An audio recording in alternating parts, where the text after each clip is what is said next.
दोस्तों, क्या आपने कभी सोचा था कि बॉलीवुड का सुपरस्टार संजू बाबा एक दिन सर के चुनर तेरी सर के जैसे वाहियात गाने में नाचता नजर आएगा? क्या आपको पता है कि इस गाने के बोल इतने गंदे हैं कि खुद गाना लिखने वाले ने कहा, ये मैंने नहीं लिखा, मुझे शर्म आती है। क्या वाकई ये कला है या ये सिर्फ पैसे के लिए रची गई शर्मनाक चाल है? क्या इंडियन सिनेमा अब इस मुकाम पर आ गया है जहां गंदगी बेचना ही उसका सबसे बड़ा धंधा बन गया है? दोस्तों, आज हम बात करने वाले हैं उस एक गाने की जिसने पूरे देश में तूफान खड़ा कर दिया। सर के चुनर तेरी सर के, जिसने नोरा फतेही और संजय दत्त को एक साथ विवाद के कटघरे में खड़ा कर दिया। तो शुरुआत करते हैं शुरू से। दरअसल मार्च 2026 की बात है। कन्नड़ फिल्म केरी द डेविल के निर्माताओं ने एक गाने का लिरिक्स वीडियो रिलीज किया। नाम था सर के चुनर तेरी सर की। नाम सुनकर लगा जैसे 90 के दशक का कोई मीठा मासूम सा रोमांटिक गीत होगा, लेकिन जैसे ही लोगों ने गाने के बोल सुने, सोशल मीडिया पर जो तूफान आया वो आज तक थमा नहीं है। गाना सुनने से पहले जरा उसकी स्टार कास्ट देखिए। इसमें बॉलीवुड की सबसे बेहतरीन डांसर नोरा फतेही है। उनके साथ स्क्रीन पर है संजय दत्त। जी हाँ, वही संजय दत्त जिन्होंने अपनी आइकॉनिक फिल्मों से करोड़ों दिलों में घर किया है। और ये गाना है एक बड़े बजट की पैन इंडिया कन्नड़ फिल्म का। निर्देशक है प्रेम, जो साफ सुथरी और दमदार फिल्मों के लिए जाने जाते थे। यानी नाम बड़े, बजट बड़ा, स्टार बड़े। बाहर से देखो तो गाने का नाम है सर के चुनर, जैसे किसी की ओढ़नी सरक रही, लेकिन जब बोल शुरू होते हैं तब असली खेल समझ आता है। गाने में एक लाइन है, पहले उठा ले, अंदर वो डाले, नीचे एक बूंद न गिराए, खाली करके निकाले। डायरेक्टर प्रेम ने सफाई दी कि ये शराब की बोतल के बारे में है। जी हाँ, शराब की बोतल। उन्हें लगा शायद जनता को बेवकूफ बनाया जा सकता है, लेकिन दर्शक कोई पहली बार फिल्म नहीं देख रहे थे। आगे एक और लाइन है, चूसेगा या चाटेगा, जो करेगा कर, तेरी बोतल पे न पड़े किसी की भी नजर। और फिर देखने में वो नरम, छूने ले तो गरम, चटपटी मयार, जैसे आम का अचार। अब आप खुद सोचिए, क्या कोई शराब की बोतल को देखने में नरम, छूने पर गरम, आम का अचार कहता है? ये बोल किसी के बारे में लिखे गए हैं और किस संदर्भ में लिखे गए हैं, ये बताने की जरूरत अब किसी को नहीं है। यही वो पल था जब पूरे देश का गुस्सा एक साथ फूटा। और जो सबसे चौंकाने वाली बात सामने आई वो थी खुद गाने के गीतकार का बयान। रकीब आलम, जिनका नाम गाने के क्रेडिट में था, उन्होंने सार्वजनिक रूप से कहा कि उन्होंने ये बोल नहीं लिखे। उन्होंने कहा, मैंने साफ मना कर दिया था, मुझे इस काम के लिए खुद पर बेहद शर्म आती है। जरा सोचिए, जिस इंसान ने गाना लिखा उसे भी शर्म आई, तो जो इसे गाया, जो इस पर नाचा और जिसने इसे अप्रूव किया, उन्हें क्या लगा होगा? या शायद उन्हें कुछ लगा ही नहीं। शायद उनके लिए यह बस एक और रात की कमाई थी। गाना रिलीज होते ही सोशल मीडिया पर वो बवाल आया जो शायद निर्माताओं ने खुद भी नहीं सोचा था, या शायद यही उनका प्लान था। लोगों ने कमेंट बॉक्स में लिखा कि ये डबल मीनिंग नहीं है, ये सीधी गंदगी है। कुछ लोगों ने इसे अश्लीलता का प्रमाण पत्र तक कह दिया। जिन्होंने गाना सुना वो या तो गुस्से से तिलमिला उठे या फिर शर्म से मुंह छुपाने लगे। इस विवाद की आग इतनी तेज थी कि बॉलीवुड के जाने माने और युवा सिंगर अरमान मलिक ने ट्विटर पर लिखा कि उन्हें यकीन नहीं हुआ कि उन्होंने सही सुना, इसीलिए उन्होंने गाना दोबारा सुना और उन्होंने इसे कमर्शियल सॉन्ग राइटिंग का न्यू लो, यानी अब तक का सबसे निचला स्तर बताया। जब फिल्म इंडस्ट्री के अंदर के लोग खुद इस तरह बोल रहे हों तो समझो कि बात कितनी गंभीर है।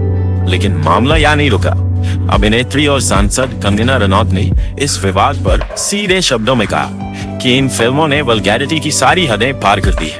उन्होंने सिनेमा पर सख्त पाबंदी की मांग की ताकि परिवार एक साथ बिना शर्मिंदगी के टीवी देख सके। और फिल्म मेकर ओनीर ने भी सेंसर बोर्ड पर तंज कसते हुए कहा कि ये बोर्ड फिल्मों के नाम बदलने में लगा रहता है, लेकिन इस तरह की भाषाई गंदगी को इंटरनेट पर खुला छोड़ देता है।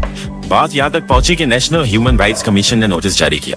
कर्नाटक स्टेट वुमेन कमीशन ने सख्त कार्रवाई की मांग की और आखिरकार गाने का हिंदी वर्जन यूट्यूब से हटाना पड़ा। अब यहाँ एक बड़ा और जरूरी सवाल होता है, ये गाना आखिर सेंसर बोर्ड की नजरों से कैसे बचा? इसका जवाब उस कानूनी खामी में है जिसका फायदा आजकल सारे फिल्म मालिक खुलकर उठा रहे हैं। भारत में CBFC यानी सेंसर बोर्ड फिल्मों को थिएटर में रिलीज होने से पहले देखता है, लेकिन यूट्यूब और इंटरनेट पर रिलीज होने वाले प्रमोशनल गाने IT नियम 2021 के तहत आते हैं, सेंसर बोर्ड के तहत नहीं। तो निर्माता क्या करते हैं?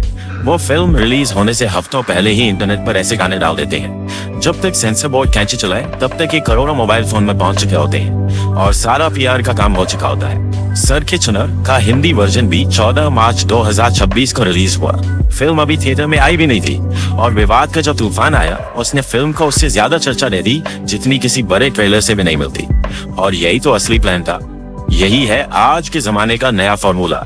विवाद पैदा करो, गाली खाओ, लेकिन ट्रेंड पर रहो।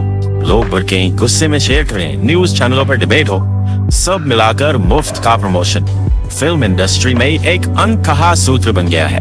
चर्चा तो बुरी भी अच्छी होती है और इस गाने ने सिर्फ कुछ दिनों में 59 लाख से ज्यादा व्यूज बटोर लिए। विवाद के बावजूद नहीं, बल्कि विवाद की वजह से।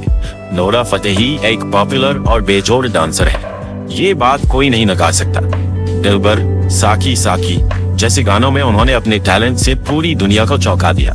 उनके डांस में जो तकनीक है, जो ऊर्जा है, वो किसी से कम नहीं। लेकिन सवाल ये है कि जब उनके पास इतना टैलेंट है तो उन्हें बार बार ऐसे गानों में क्यों धकेला जाता है जहां उनकी नृत्य कला नहीं बल्कि उनका शरीर और उस पर डबल मीनिंग वो बेचे जाते हैं। क्या बॉलीवुड और साउथ इंडस्ट्री ने उन्हें एक आइटम नंबर बॉक्स में बंद कर दिया है जिससे निकलने का रास्ता उन्हें खुद भी नहीं पता? और अब आते हैं उस सवाल पर जो संजय दत्त के चाहने वालों को सबसे ज्यादा चुभ रहा है। संजय दत्त, 4 दशकों का करियर, अनगिनत हिट फिल्में, एक ऐसी पर्सनालिटी जो खुद एक लेजेंड है। आज भी जब वो स्क्रीन पर आते हैं सीटियां और तालियां बजती हैं, लेकिन जब उनके वही फैंस जो उन्हें दशकों से प्यार करते आए हैं कमेंट बॉक्स में लिखने लगे बाबा ये आपको शोभा नहीं देता, तब समझो कि कहीं कुछ बहुत गड़बड़ है। सवाल ये है कि क्या वो भी इस दौर में खुद को रेलेवेंट बनाए रखने की कोशिश में इस जाल में फंस गए? जो कलाकार खुद एक स्टारडम का प्रतीक है, उसे आखिर क्या जरूरत थी कि वो एक ऐसे गाने में झूमे जहां उनकी मौजूदगी की जगह किसी भी बी ग्रेड फिल्म के एक्टर से भी भरी जा सकती थी? ये बात उनके पुराने फैंस के लिए सबसे ज्यादा तकलीफ देह है। अब एक और बड़ा पहलू जिसे ज्यादातर लोग नजरअंदाज कर देते हैं, ये गाना बॉलीवुड फिल्म का नहीं बल्कि एक कन्नड़ फिल्म केरी द डेविल का है। और यही सबसे चिंताजनक बात है। दक्षिण भारतीय सिनेमा, खासकर कन्नड़, तेलुगु और तमिल इंडस्ट्री हमेशा अपनी मजबूत कहानियों, गहरे सांस्कृतिक मूल्यों और फैमिली एंटरटेनमेंट के लिए जानी जाती थी। लेकिन अब पैन इंडिया सफलता की दौड़ में साउथ के निर्माता भी उसी घिसे पिटे बॉलीवुड फॉर्मूले की नकल करने लगे हैं। संजय दत्त और नोरा फतेही को इसीलिए लाया गया ताकि उत्तर भारत में धमाका हो, और धमाका हुआ भी, लेकिन उस तरह का जो किसी को नहीं चाहिए था। कन्नड़ सिनेमा के स्थानीय दर्शकों ने भी इस गाने को अपनी इंडस्ट्री का काला डब्बा बताया। जब किसी फिल्म के अपने ही दर्शक उसे शर्म का सबब बता दे तो सोचो बाकियों को क्या लगा होगा। ये पूरा मामला सिर्फ एक गाने की कहानी नहीं है, ये उस बड़ी बीमारी का एक जहरीला लक्षण है जो पूरी फिल्म इंडस्ट्री को धीरे धीरे खा रही है। जब कहानियां कमजोर होती हैं, निर्माताओं के पास क्रिएटिव दिवालियापन होता है, तो वो सबसे आसान हथियार उठाते हैं। विवाद, खराब, सस्ता, अश्लील कंटेंट बनाओ, सोशल मीडिया पर ट्रेंड करो, न्यूज चैनलों पर डिबेट पाओ और फिल्म रिलीज से पहले ही उसे करोड़ों लोगों की जुबान पर चढ़ा दो। इसमें न कला लगती है न मेहनत, सिर्फ गंदगी बेचने की हिम्मत चाहिए। और इसकी सबसे बड़ी कीमत कौन चुकाता है? हम, यानी दर्शक। जब ये गाना ब्लॉकबस्टर बनेगा तो ये हर शादी में, हर गली के डीजे में, हर ऑटो में बजेगा। जब घर में छोटे बच्चे इसकी कैची धुन गुनगुनाएंगे तो माँ बाप उन्हें क्या जवाब देंगे? जब ये विवाद देश भर में आग की तरह फैल चुका था, तब नोरा ने इंस्टाग्राम पर एक वीडियो स्टेटमेंट डाली जिसमें उन्होंने कहा, thank you for the backlash. Nora ने अपनी वीडियो में खुलासा किया कि उन्होंने यह गाना 3 साल पहले शूट किया था, और हाँ, करने की सबसे बड़ी वजह थी संजय दत्त। उन्होंने कहा, संजय दत्त जैसे बड़े आइकॉन के साथ काम करने का मौका मिले तो कौन मना करेगा। नोरा ने यह भी बताया कि उन्हें हिंदी वर्जन के बोलों की कोई जानकारी नहीं थी। उन्होंने कनाडा में शूट किया था और उन्हें निर्माताओं ने बताया था कि यह एक क्लासिक पीस का रीमेक है। जब उन्होंने इस गाने को हिंदी में डब किया, उन्होंने मुझसे कोई परमिशन या अप्रूवल नहीं लिया। मुझे इसके बारे में कुछ भी पता नहीं था, यानी साफ इल्जाम निर्माताओं पर। नोरा ने खुलासा किया कि उनके और संजय दत्त के जो प्रमोटोरियल पोस्टर्स वायरल हो रहे थे वो AI जनरेटेड थे और उन्होंने ये इमेजेस बिना किसी अप्रूवल के इस्तेमाल की गई थी। उन्होंने कहा कि वो AI के इस्तेमाल के सख्त खिलाफ है। नोरा ने इवेंट में गाने का कनाडा वर्जन देखा और उन्हें तभी अंदर से खटका हुआ, लेकिन वो मीडिया और फिल्म मेकर्स के सामने थी, इसीलिए चुप रहे। अब आते हैं उस सवाल पर जिसका जवाब अभी तक नहीं मिला। संजय दत्त ने क्या कहा? रिपोर्ट्स के मुताबिक संजय दत्त ने अब तक इस पूरे विवाद पर कोई पब्लिक स्टेटमेंट नहीं दिया है, वो पूरी तरह चुप है। जी हाँ, जिस इंसान की वजह से नोरा ने भी हाँ कहा, जो इस गाने में बराबर का हिस्सा थे, वो आज तक एक शब्द नहीं बोले। नोरा ने 4 मिनट का वीडियो बनाया, गीतकार ने माफी मांगी, लेकिन बाबा की तरफ से सन्नाटा है। और इसी बीच जो सबसे बड़ा झटका आया, नेशनल कमीशन फॉर वुमेन ने नोरा फतेही और संजय दत्त दोनों को समन्स भेज दिया। साथ ही गीतकार रकीब आलम, प्रोड्यूसर वेंकट के नारायण और डायरेक्टर को भी 24 मार्च 2026 को NCW के सामने पेश होने का आदेश दिया गया। तो दोस्तों, ये था सर के चुनर विवाद का पूरा सच। एक गाना जो नाम से मासूम लगा, बोलों से अश्लील निकला, सफाई से हंसी का पात्र बना और अंत में यूट्यूब से हटाना पड़ा। लेकिन तब तक नुकसान हो चुका था। संजय दत्त की इमेज को, नोरा फतेही के टैलेंट को, कन्नड़ सिनेमा की साख को और उस हर दर्शक के दिल को जो अभी भी मानता है कि सिनेमा सिर्फ गंदगी बेचने का जरिया नहीं है। आप बताइए, क्या आपको भी लगता है कि इंडस्ट्री की यह अंधी दौड़ भारतीय पारिवारिक मनोरंजन को हमेशा के लिए बर्बाद कर रही है? क्या संजय दत्त जैसे लेजेंड्स को इस तरह के गानों से दूर रहना चाहिए था? अपनी राय कमेंट में जरूर लिखें। वीडियो पसंद आया हो तो लाइक और सब्सक्राइब भी जरूर करें।